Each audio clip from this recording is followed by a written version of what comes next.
I have a video that I speak Hmong earlier, so this video I only speak in English in case my grandchildren or whoever don't speak Hmong can't understand me.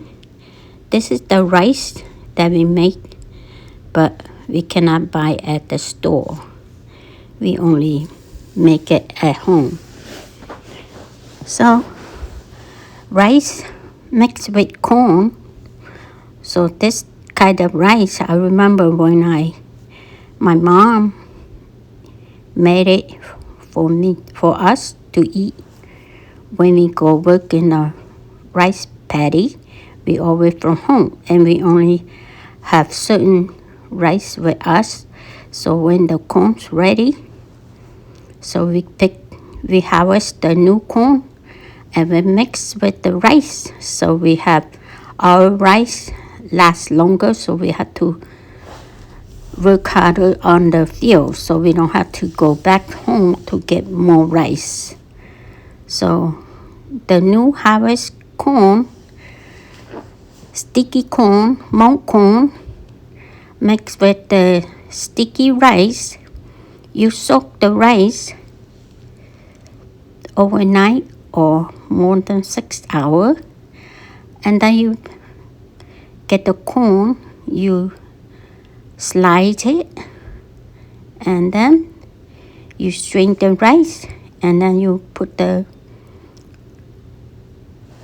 rice and the corn together, mix them up, and steam it for about 45 minutes, and then it's ready. And then I use fan to cool down only.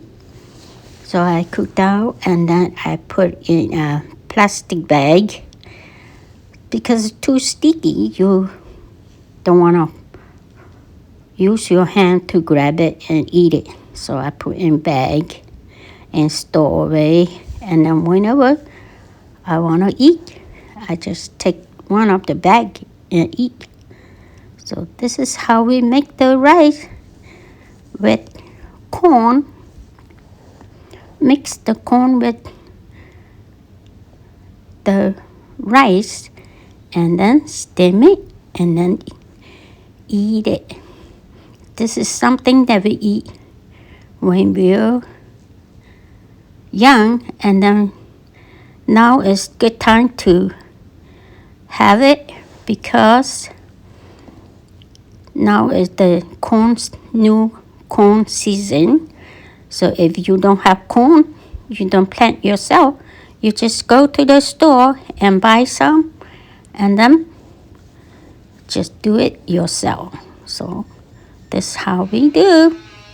So thank you for watching. This is the end of my video. Thank you so much. This is how I bag my rice. So see you next video. Thank you for watching.